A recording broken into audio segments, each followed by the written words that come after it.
Durante generaciones se nos ha enseñado que debemos creer que la historia del Éxodo solo en fe solamente. Nos dijeron de que el monte Sinaí, donde Moisés recibió los 10 mandamientos, estaba ubicado en Egipto, pero no hay evidencia real para hacerlo creíble. No hay fotos de artefactos dejados atrás, prácticamente nada para validar una de las historias más importantes de la Biblia. La Biblia dice más de 70 veces que los israelitas salieron de Egipto a Madián, que sería en su mayoría o en su totalidad la moderna Arabia Saudita de hoy. ¿Es cierto que hay muy poca evidencia de que haya ocurrido la historia del Éxodo? ¿O hemos estado buscando en el lugar equivocado? Si bien la teoría de que Moisés y los israelitas que hubieran estado en Arabia Saudita es una teoría nueva, en el mundo exterior no lo es para los lugareños que viven allí. Los saudíes nos abordaron con frecuencia, ansiosos por hablar con americanos por primera vez cara a cara. Y una de las primeras cosas que dirían con entusiasmo será: ¿sabías que Moisés estaba aquí? Déjame mostrarte dónde estaba él y su gente.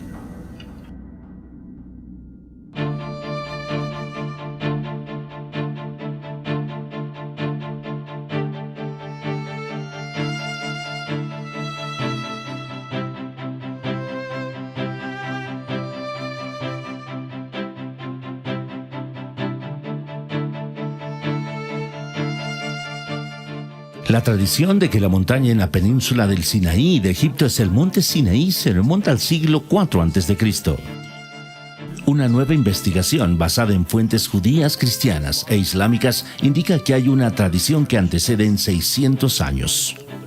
Y según esa tradición, el monte Sinaí está en el noreste de Arabia Saudita.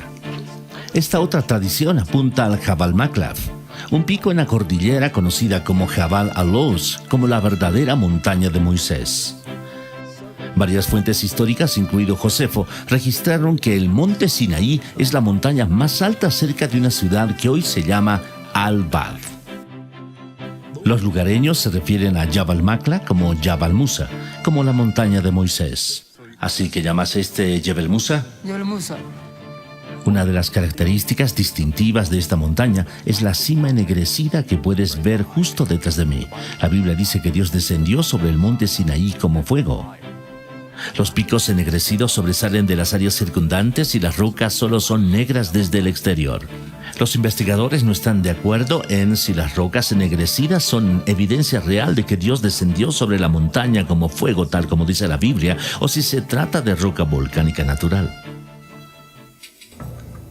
Un pequeño puñado de estadounidenses intentaron infiltrarse en esta área a fines de los años 70 y 80.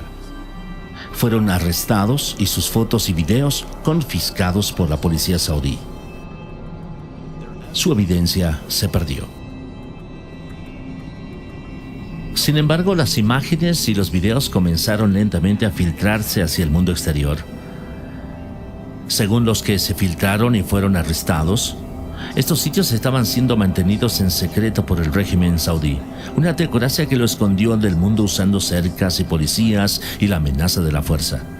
Mientras trataba de entender por qué los saudíes escondían este importante sitio, comencé a buscar fuentes en el mundo islámico.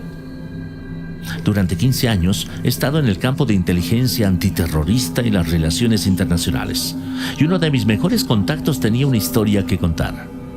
Él solía pertenecer a un grupo yihadista e incluso se reunió con el servicio de inteligencia pakistaní y los allegados cercanos de Osama Bin Laden. Y ahora habla por primera vez. Cuando estaba en el mundo yihad, todos sabíamos que el monte Sinaí estaba en Arabia Saudita. La gente en el exterior, incluso la mayoría de los musulmanes, no tenían idea de que estaba allí. Porque nosotros éramos guerreros, no quería que nadie lo supiera. Todos sabíamos que el gobierno saudita lo escondía y lo protegía con personal de seguridad y todos estuvimos de acuerdo con ello. Creemos que si un sitio, incluso un sitio sagrado, es visitado por personas y usado para idolatría, debería ser destruido. Pero siendo escondido, según la ley islámica, eso fue lo que la salvó para que lo veas hoy y lo aprecies.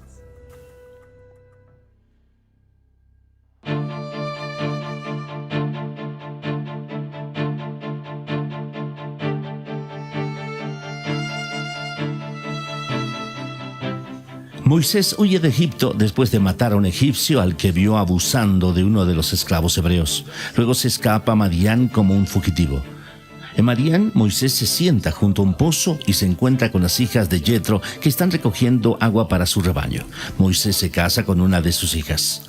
Estamos en la antigua tierra de Madián en este momento, cerca del pueblo que los del lugar describen como originalmente la tierra de Jetro. Cuando visitamos esta área, varios saudíes se acercaron a nosotros para decirnos que aquí es donde residían Jetro y Moisés. Apuntaron con entusiasmo a un antiguo pozo que está cercado y marcado como un sitio arqueológico. Los saudíes siempre han creído que este es el pozo donde Moisés se encontró con las hijas de Jetro, y los musulmanes de todo el mundo vienen a verlo.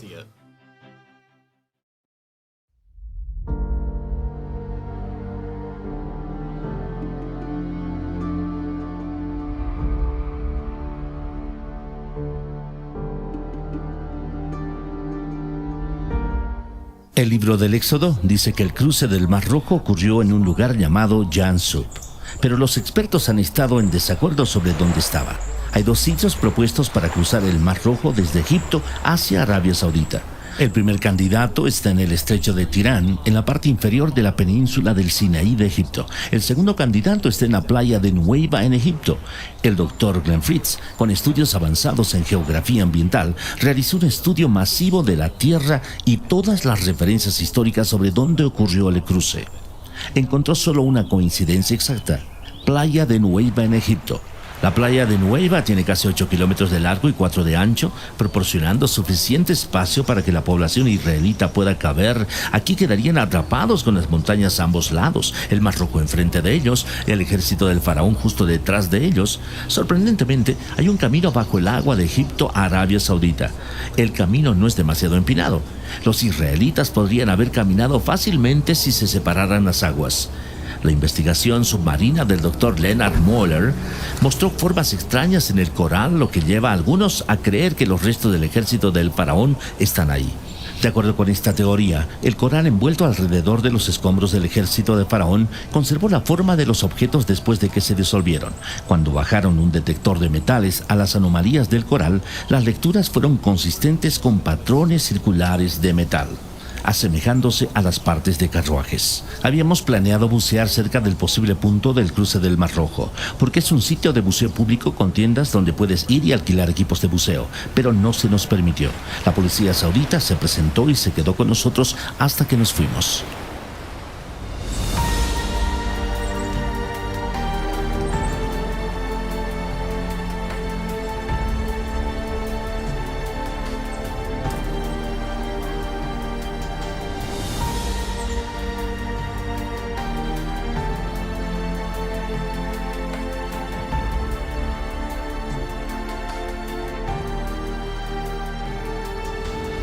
Después de cruzar el Mar Rojo, Moisés y los israelitas se detuvieron en un lugar cerca del monte Sinaí llamado Elim. Desesperado por el agua, encuentran un lugar único con 12 pozos y 70 palmas.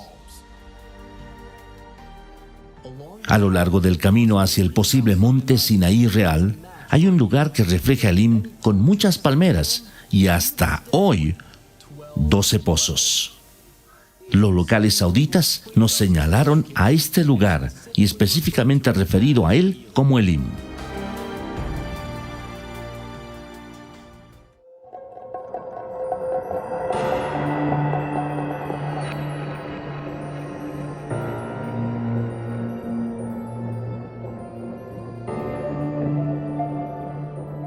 Otro evento importante en la cercanía del monte Sinaí es el incidente con el becerro de oro. Mientras Moisés está en el monte Sinaí, algunos de sus seguidores comienzan a adorar un becerro de oro. Lo colocan en un soporte y comienzan a adorar a su alrededor. Y pusieron un altar enfrente del mismo. Cuando Moisés baja del monte Sinaí, destruyen el becerro de oro y rocía sus restos en el río que baja de la montaña. Aquí, frente a la montaña, teníamos los restos de lo que pudo haber sido ese lugar de adoración del becerro de oro. Ahora detrás de mí está un sitio arqueológico cercado que los saudíes están protegiendo. Usted ve el soporte con muchos petroglifos de vacas y personas que adoran vacas, así como una estructura ligeramente levantada que puede ser un altar frente al soporte del becerro de oro. Hay un letrero en árabe y en inglés que advierte a los intrusos que no ingresen a la zona.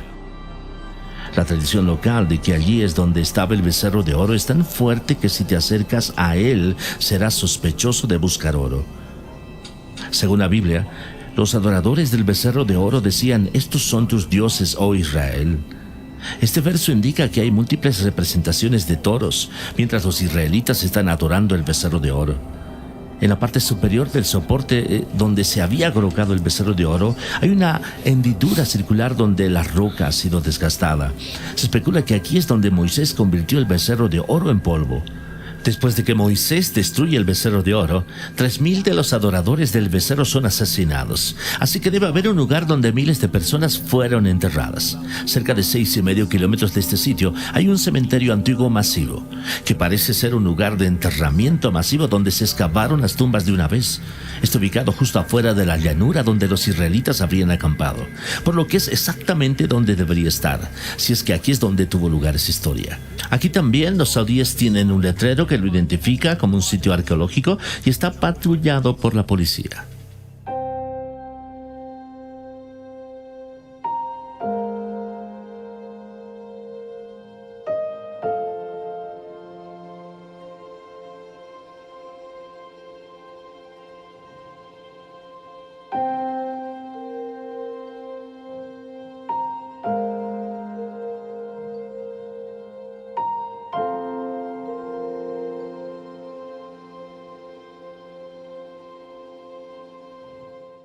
El libro del Éxodo dice que Moisés construyó un altar de piedra sin cortar al pie del monte Sinaí y también estableció 12 pilares para simbolizar las 12 tribus de Israel.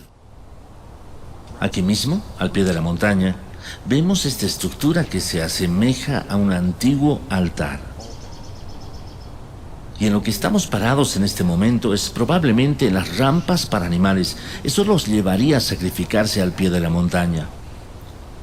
Las rampas de animales conducen a esta zona de la estructura, la cual pudo haber sido la plataforma del matadero para sacrificios de animales. Los saudíes, por supuesto, dicen que esto no tiene nada que ver con Moisés, pero admiten que encontraron desechos animales y huesos debajo de esta área cuando cavaron.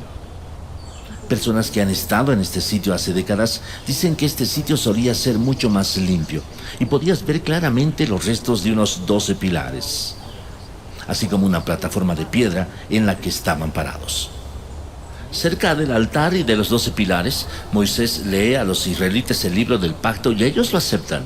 Esto significa que Moisés probablemente tenía un lugar junto más arriba del altar que sirvió de escenario para dirigirse a la gente. Justo más arriba de esta zona, con el altar y los pilares, hay un área que podía haber sido un lugar perfecto para que Moisés sea visto y escuchado cuando se hacía el pacto. Un saudí del lugar señaló esta parte de la montaña y nos mostró cómo la voz de Moisés habría resonado como si estuviera hablando en un anfiteatro natural. La Biblia dice que un arroyo que fluía desde el monte Sinaí proporcionaba agua para los israelitas.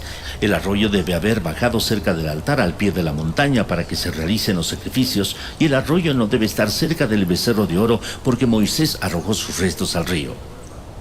Es muy fácil ver dónde había una vez un arroyo que bajaba de esta montaña, donde hay evidencia de sacrificios quemados. Termina cerca del posible sitio de adoración al becerro de oro. Incluso hay evidencia de pozos alrededor del área donde se habría formado una laguna de agua, demostrando que una gran población alguna vez vivió allí. Según la Biblia, el profeta Elías viaja al monte Sinaí y una vez que llega allí, entra en una cueva y ahí es donde habla con Dios. El verdadero monte Sinaí debe por lo tanto tener una cueva que sea accesible, seguro y adecuado para dormir. Esta cueva sobre el altar tiene aproximadamente 4.5 metros de altura, 6 metros de largo y 6 metros de profundidad. Si este es el verdadero monte Sinaí, entonces es casi seguro que es la cueva de Elías.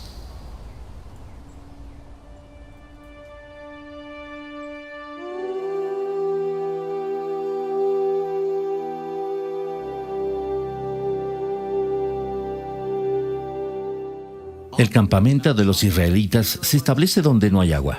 Moisés sube a una roca diferente y la golpea con su vara y milagrosamente el agua se derrama para sus seguidores. El historiador Josefo dijo que la roca partida todavía podía verse en su tiempo y era tan grande que no podía haber sido movida. ¿Es posible que esta roca partida aún permanezca hoy, testificando la veracidad de esta historia? La respuesta es sí, y es impresionante.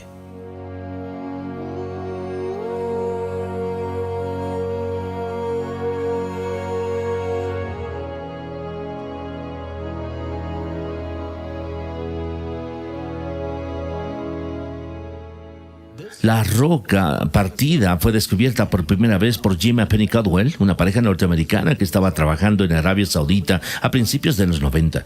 Los beduinos locales siempre han tenido dos nombres para esta área: el agua de Moisés y la roca partida de Moisés. Esta roca dividida está en la cima de una colina de 3,5 metros y está en algún lugar entre 2 y 18 metros de altura. Y lo que es realmente sorprendente es la ubicación específica en el valle a lo largo de la posible ruta hacia el monte Sinaí. Es que las rocas debajo de la roca partida son lisas, como si toneladas y toneladas de agua se derramaran formando un lago en miniatura en el fondo, para que los israelitas beban de ella. Si tienes una relación con uno de los que viven por ahí, te dirán que esta área está relacionada con Moisés, pero los beduinos que viven aquí tratarán de mantenerte fuera. Vimos esto de primera mano cuando nos expulsaron del área. Está bien, así que estamos a toda velocidad. Vamos a ver si este tipo nos sigue. Escuchamos 2 disparos. Este tipo no tiene ganas de divertirse.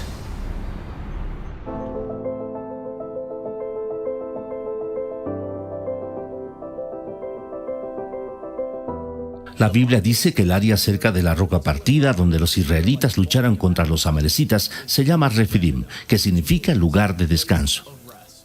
Inscripciones hebreas que encontramos allí se han interpretado y significan lugar de descanso, la definición de Refidim. Más cerca de la montaña se han encontrado inscripciones que el Dr. Miles Jones, un erudito del hebreo antiguo, cree que están hablando de la batalla de los amalecitas. Dice que una de las inscripciones se refiere a la muerte de una amalecita. Cerca hay 2 inscripciones que el Dr. Jones cree que están marcando el lugar donde murieron una madre y una hija hebrea. La Biblia dice que Dios le dijo a los israelitas que posean la tierra donde tocan las plantas de sus pies.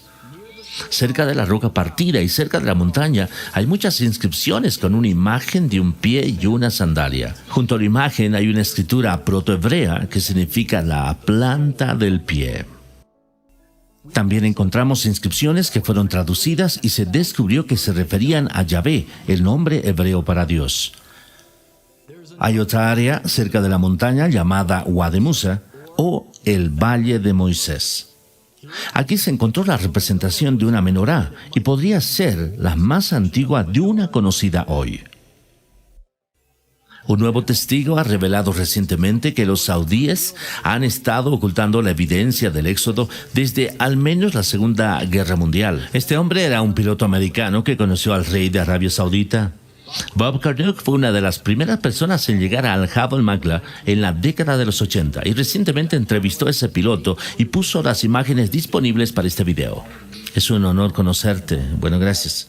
Nuestras vidas se han cruzado posiblemente en algo muy histórico y estamos hablando acerca de dónde se encuentra el verdadero monte Sinaí. No tenía idea de que alguien remontándose tan lejos como la Segunda Guerra Mundial habría visto la montaña y le habían dicho que la montaña era la montaña sagrada de Moisés.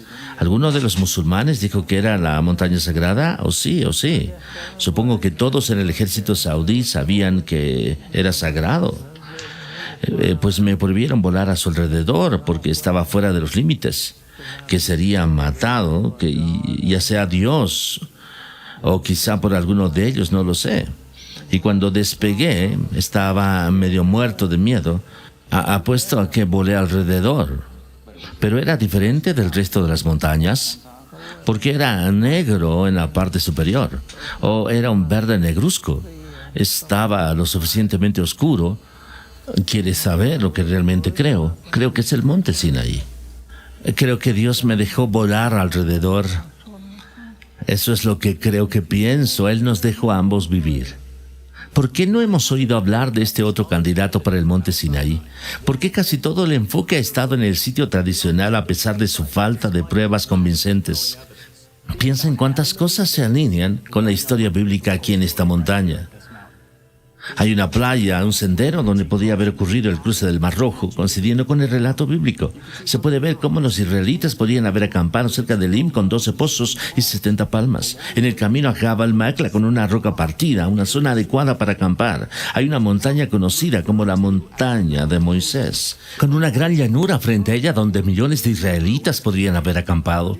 Puedes ver un altar de piedra sin cortar al pie de la montaña donde hay evidencia de sacrificios. Justo donde debería estar, hay evidencia de adoración al toro, y puede ser exactamente como Moisés habría visto la adoración del becerro de oro mientras bajaba de la montaña. Hay un arroyo que baja de la montaña, tal como dice la historia del Éxodo.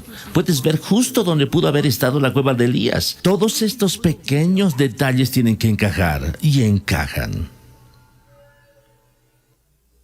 Después de regresar de viaje, la gente me preguntó cómo me sentía allí donde tan pocas personas han podido estar. Los sentimientos predecibles fueron fáciles de describir: adrenalina, asombro, admiración.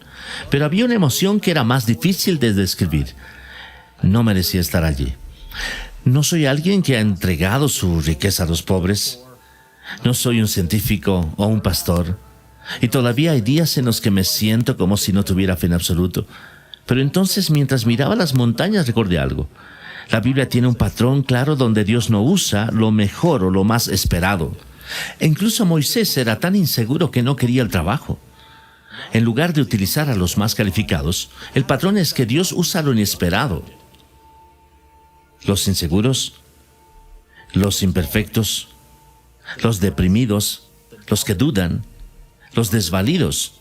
Cada persona puede hacer una diferencia, especialmente aquellos que piensan que no pueden. Mientras ven esto, los saudíes están construyendo una super ciudad que está planeada para ser 33 veces más grande que Nueva York. Si todos nosotros no tomamos medidas, la construcción saudí en la zona puede destruir evidencia clave y evitar la excavación en el futuro previsible. Para intentar evitar que estos sitios sean amenazados, hemos creado un sitio web y una organización sin fines de lucro para apoyar investigación adicional y para convencer a los saudíes de preservar los sitios para que puedan ser salvados e investigados. Estamos entrando en un periodo en el que nunca hemos estado antes, uno donde este material de archivo y otra evidencia del Éxodo y la Biblia en general están a un solo clic de distancia para cualquier persona en la Tierra con una conexión a Internet. Y en la manera que estos sitios son revelados, cambiará el Medio Oriente para siempre e impactará a los miles de millones de personas que siguen el judaísmo, cristianismo, islamismo y los que no tienen fe en absoluto. El mundo está a punto de cambiar.